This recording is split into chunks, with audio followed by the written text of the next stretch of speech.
Assalamualaikum warahmatullahi wabarakatuh. Selamat pagi teman-teman.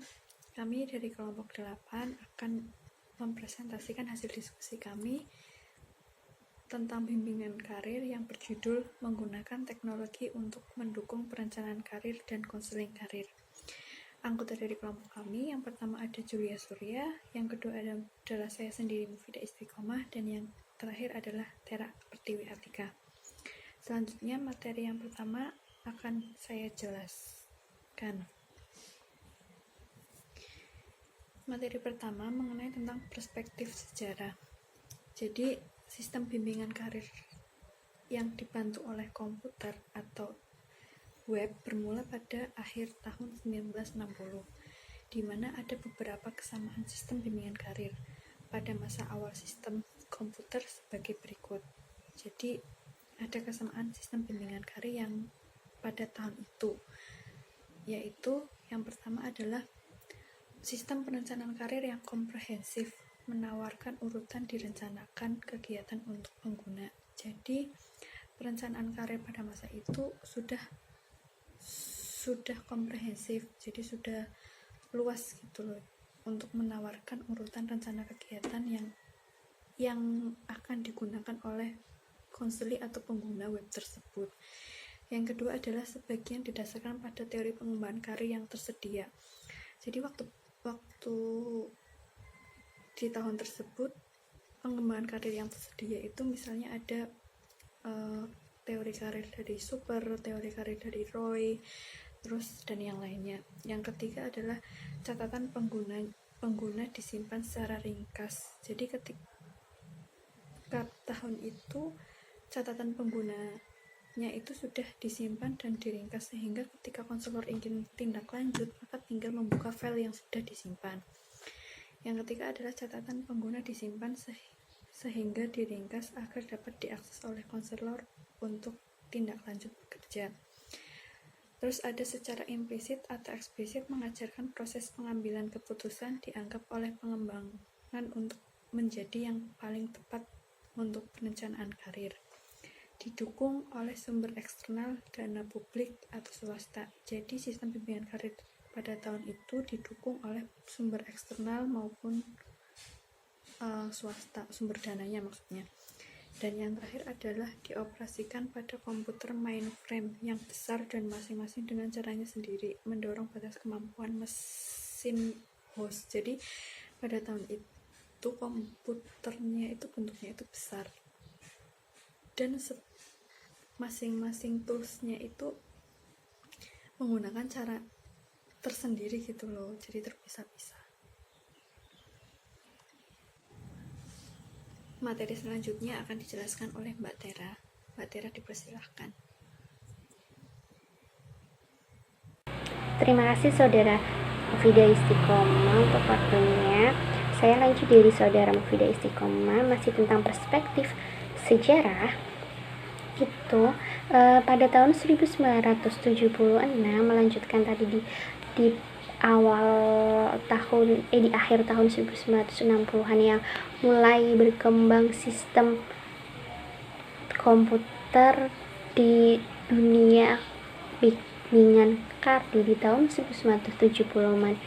Ini pun sebuah organisasi, yaitu Komite Nasional Keselamatan Informasi Koordinasi itu dibentuk.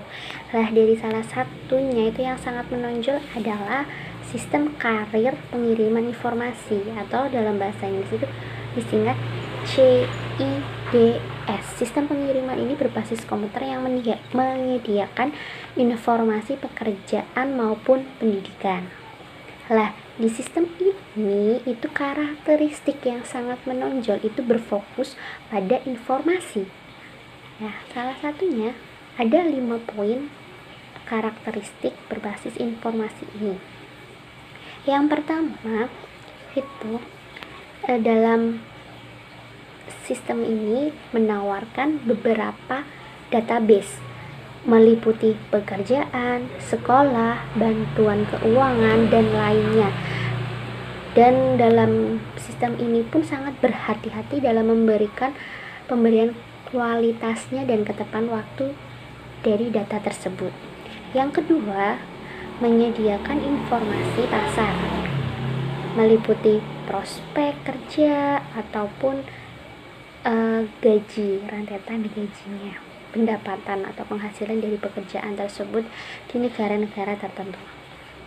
Yang ketiga, sistem ini itu tidak menyimpan catatan penggunanya, tidak menyimpan data, baik itu informasi nama ataupun data identitas penggunanya. Yang keempat, sistem ini tidak berusaha untuk memberikan dukungan kepada semua komponen. Komponen itu meliputi penilaian ataupun instruksi itu tidak mendukung hal tersebut dari proses perencanaan karirnya. Dalam sistem informasi ini juga tidak berbasis teori dan juga tidak mencoba untuk mengajarkan proses pengembangan keputusan dalam planful atau jangka panjangnya, itu tidak ada dalam sistem informasi ini. Kita lanjut ya teman-teman. Nah, dengan perkembangan zaman ini dan di abad ke-21 itu mulai berkembang sistem perencanaan karir di dunia teknologi. Nah, karakteristik perencanaan karir di dunia teknologi ini pada abad 21 itu memiliki ciri-ciri khas atau ciri tersendiri. Itu salah satunya itu hampir semua sistem atau aplikasi yang bukan diinstal pada komputer individu atau jaringan yang berbasis web. Yang kedua, perkembangan terus-menerus itu yang berupa grafis yang dinamis, audio ataupun video streaming untuk meningkatkan pesan dari sistem tersebut. Yang ketiga, ada beberapa hubungan ke situs lain di web dan kemudian kembali ke sistem itu sendiri dengan tujuan memperluas cara eksponensial jumlah informasi penggunanya. Yang keempat, dengan sistem ini, karena sistemnya itu lebih komprehensif, maka sangat umum untuk menawarkan penggunanya kemampuan melalui e-portfolio. Ya, penggunanya itu dapat menggunakan e-portfolio. Yang kelima, karena kemampuan yang lebih komprehensif ini ada kecenderungan untuk memasukkan konten dari beberapa audiens, seperti menggabungkan beberapa konten itu menjadi satu sistem. Yang keenam, kemampuan meningkat menjadi penyimpanan dokumen. Jadi di abad ke-21 ini sistem pengembangan karir dapat menyimpan dokumen-dokumen seperti sertifikat, transkrip, resume ataupun surat pengantar dan sampel kerja ke e-portfolio penggunanya. Ya, kita lanjut ke materi berikutnya tentang sistem berbasis web yang berkembang pada saat ini di bimbingan konseling karir. Nah, karena dari sistem abad awal ke-21 ini itu tercatat bahwa penggunaan layanan berbasis web ini dapat dilakukan melalui komputer, iPad ataupun smartphone atau telepon pintar, dan malah penggunaannya itu populasinya lebih banyak menggunakan smartphone daripada komputer. Ya. Dari sistem berbasis web ini ada 4 poin yang akan saya jelaskan. Yang pertama, sistem perencanaan karir secara terpadu. Nah, situs web dalam perencanaan karir yang terpadu ini itu menawarkan alat penilaian atau database. Aplikasinya itu menggabungkan alat-alat dan database yang membantu pengguna melalui proses yang sekuensial, ya, baik mencangkup beberapa langkah dalam proses perencanaan karirnya. Proses ini biasanya dirancang untuk populasi tertentu seperti siswa SD, SMP, SMA, mahasiswa, pengangguran, atau veteran, atau orang dewasa yang kurang terampil, orang tua yang sudah kurang terampil, ataupun orang dewasa muda yang membutuhkan keterampilan pekerjaan. Yang kedua, itu ada pusat karir virtual.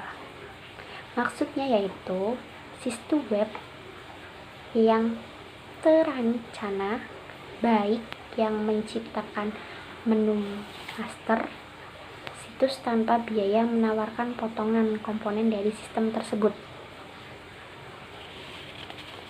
Nah, sini itu maksudnya biayanya itu sangat rendah atau bisa dikatakan murah, dan bisa menempatkan sumber-sumber lokal seperti bagian-bagian universitas yang memiliki situs web tersebut di negara tempat pengguna sekitar tempat pengguna itu menampilkan itunya ke dalam menu tersebut. Nah, itu yang tadi barusan saya jelaskan adalah kelebihan pusat karir virtual. Kalau kelemahan pusat karir virtual itu sendiri, itu tidak bisa menyimpan asesmen atau alat ukurnya, tidak bisa menyimpan informasi, tidak bisa menyimpan pilihan yang telah dibuat, ataupun catatan dan dokumen-dokumen lain yang berharga ke dalam portofolio elektronik yang telah diakses dan diedit sepanjang hidupnya. Itu kita tidak bisa membuka lagi. Terus tidak memungkinkan untuk pengguna mendata dan mengetahui perkembangan sistem yang jenis itu. Nah, untuk yang ketiga dalam sistem berbasis web ini yang akan saya jelaskan mengenai jaringan sosial. Nah, dalam fenomena yang baru-baru ini muncul adalah penggunaan jaringan sosial ini merupakan teknologi yang sangat efektif untuk mendukung perencanaan karir. Karena jaringan ini tuh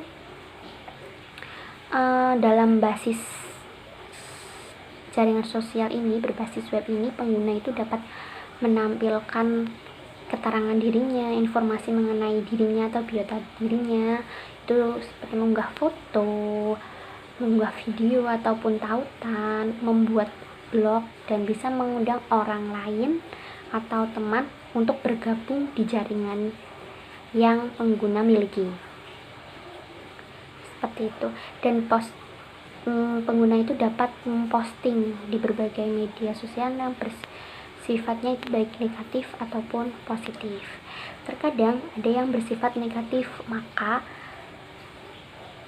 disarankan agar lebih berhati-hati dalam menggunakan dan menyimpan, mengunggah pesan ataupun menyimpan menggunakan lamar pekerjaan atau dan lainnya. Nah, yang keempat itu ada aplikasi ponsel. Di aplikasi ponsel ini, karena penggunaannya semakin banyak, di aplikasi ponsel ini, karena penggunaan aplikasi ponsel atau penggunaan ponsel ini di berbagai negara itu banyak, sehingga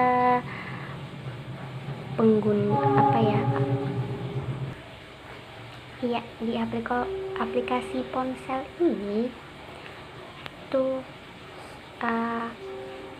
kita sudah tahu bahwa ponsel atau smartphone itu adalah alat teknologi yang baru yang dapat menyampaikan informasi dan sangat mendukung perencanaan karir. Karena ukuran layar dan mobilitas orang-orang banyak menggunakan ponsel, maka layanan bimbingan karir ini harus dikirim dalam paket yang kecil atau pengiriman space yang kecil. di aplikasi ponsel ini memiliki kelebihan yang salah satunya itu adalah dapat menyimpan atau mengirim dan mengunduh dan menampilkan kembali portofolio elektrik yang telah kita simpan, dan dapat melakukan review menggunakan aplikasi tersebut dan melakukan penilaian baik minat, penilaian yang singkat baik itu minat dan pendapatan, daftar pekerjaan yang disarankan, dapat menampilkan hal tersebut, dan dapat informasi-informasi mengenai perguruan tinggi.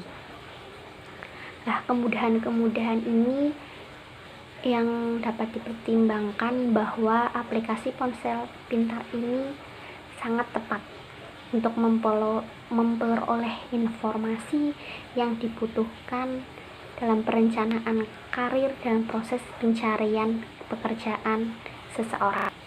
Kita lanjut ke materi berikutnya, itu tentang kemampuan komputer untuk mendukung karir. Nah, di sini ada beberapa kelebihannya. Nah, yang pertama ada administrasi dan interpretasi pengujian dan inventaris. Maksudnya yaitu komputer atau teknologi dapat mengelola kepentingan, kemampuan, keterampilan, pengalaman, kepribadian, nilai-nilai, dan skor mereka dalam tes perencanaan karir, dan memberikan laporan tercetak yang sangat komprehensif. Intinya itu komputer dapat menyimpan administrasi kita secara jelas dalam teks ataupun audio. Yang kedua adalah pencarian database. Nah, komputer di sini itu dapat mencari database baik itu pekerjaan, jurusan, sekolah, ataupun program yang lain. Nah, database ini itu dapat diperbaharui secara cepat atau apabila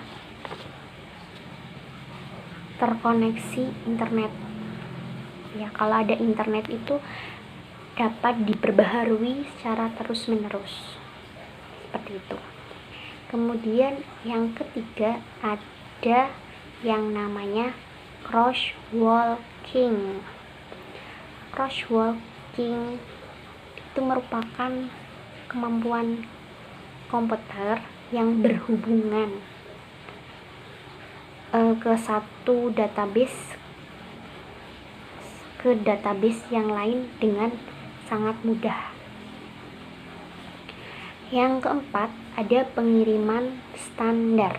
Maksudnya karena komputer itu unik dan mampu memberikan layanan yang sama kepada pengguna setiap saat dari satu lokasi ke lokasi yang lain, maka konten yang disediakan di dalamnya itu ada cara standar, tetapi tidak apabila sebuah rekod disimpan di komputer untuk setiap penggunanya. Konten standar ini dapat disesuaikan untuk setiap individu berdasarkan hasil penilaiannya. Jadi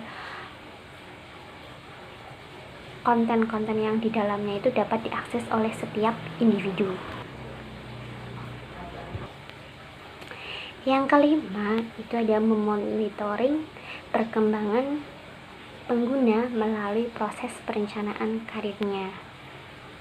Nah, komputer itu dapat memonitoring perkembangan pengguna melalui perencanaan karirnya.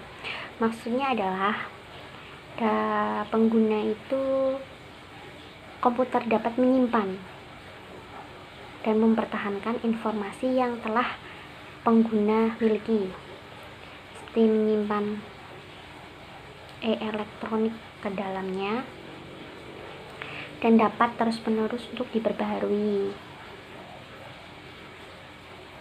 Yang ke-6 itu ada mengirimkan instruksi.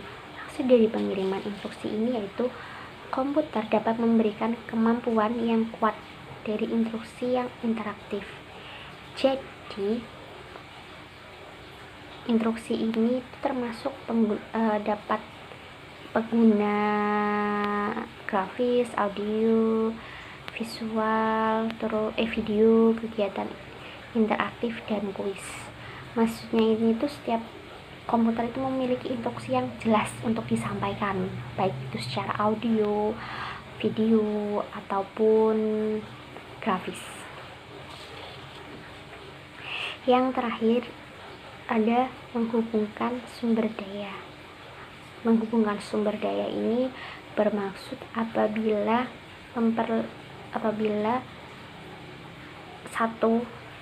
menghubungkan satu pengguna itu ke web yang lain, ke situs web yang lain ataupun ke individu yang lain yang dapat memberikan informasi yang lebih lanjut kepada pengguna. Misalnya itu ada seorang siswa atau mahasiswa, bisa dikatakan mahasiswa yang tertarik ke pelajaran tertentu, misal ke dunia bisnis, maka dari situs komputer ini dapat menghubungkan mahasiswa tersebut kepada seseorang yang menghubungkan melalui email kepada alumni atau anggota masyarakat yang bekerja di bidang tersebut, di bidang bisnis. Nah, itu kelebihannya.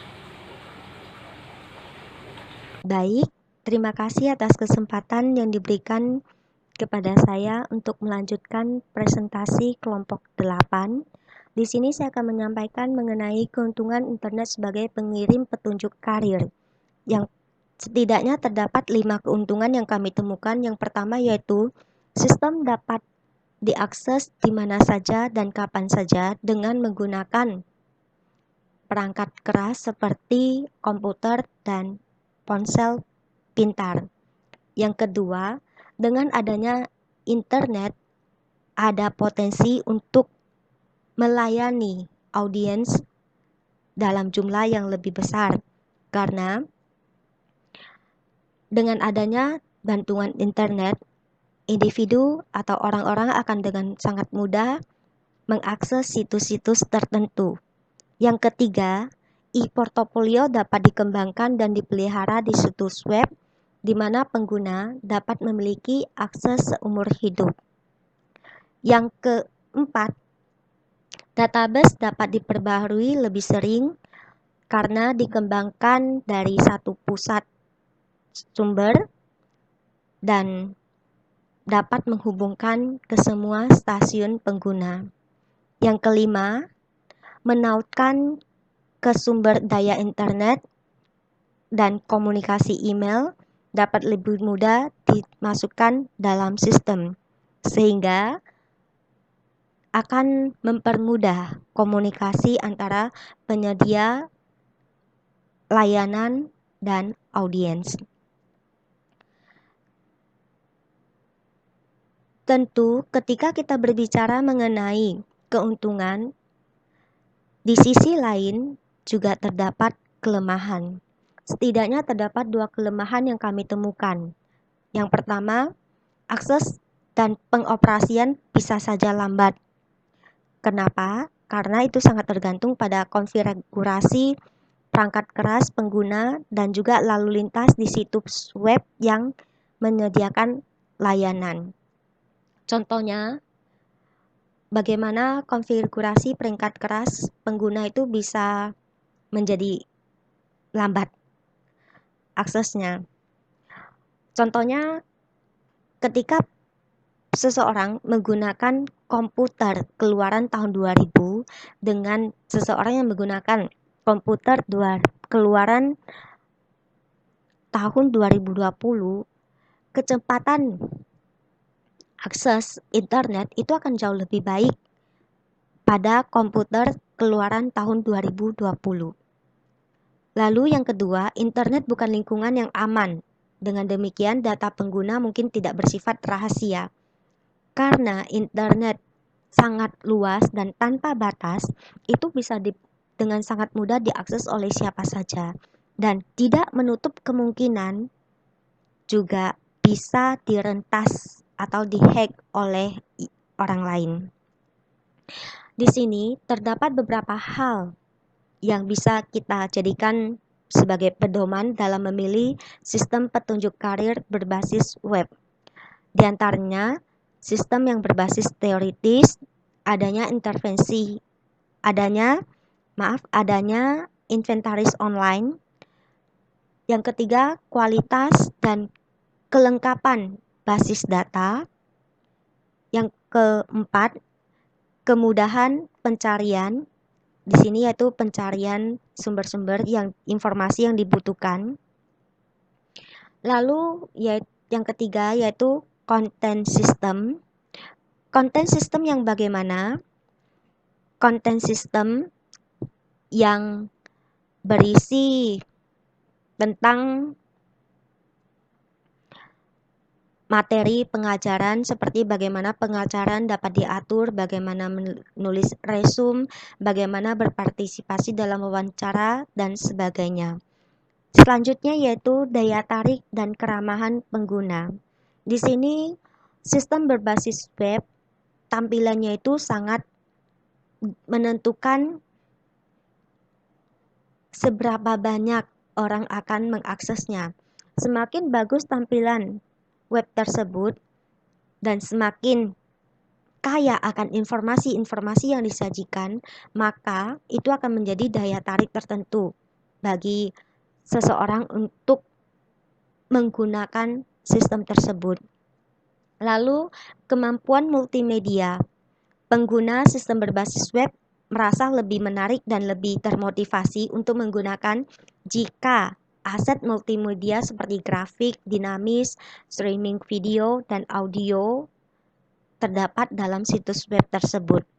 Sehingga itu akan menjadi daya tarik dan lebih banyak dan kemampuan untuk memberikan lebih banyak informasi kepada pengguna tentang pekerjaan atau sekolah.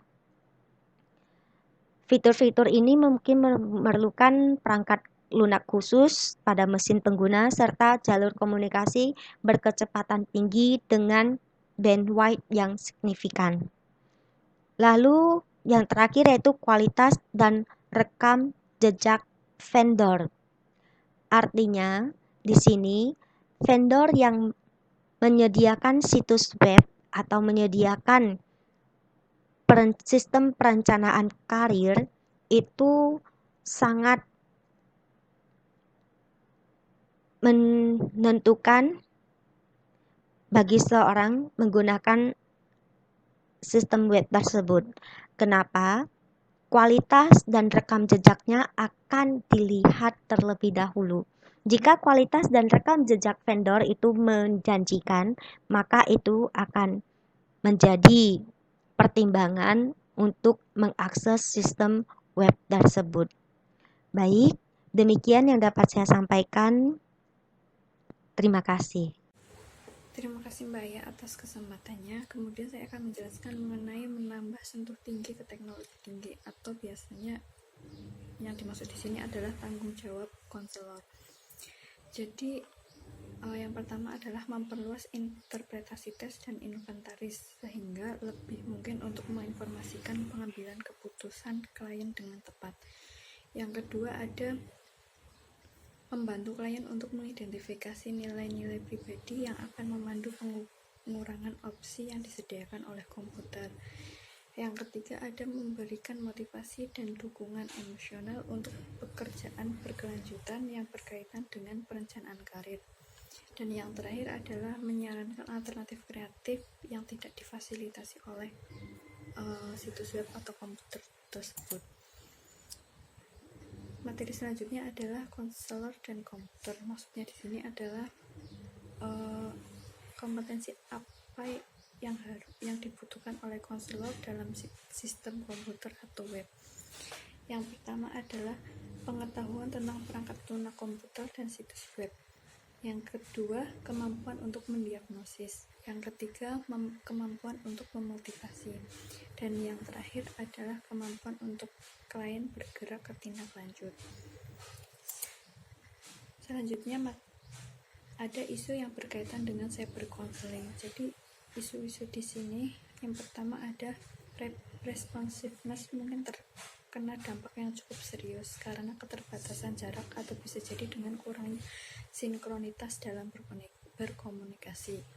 Yang kedua ada berhubungan dengan perhatian pemilihan menyajikan masalah melalui internet.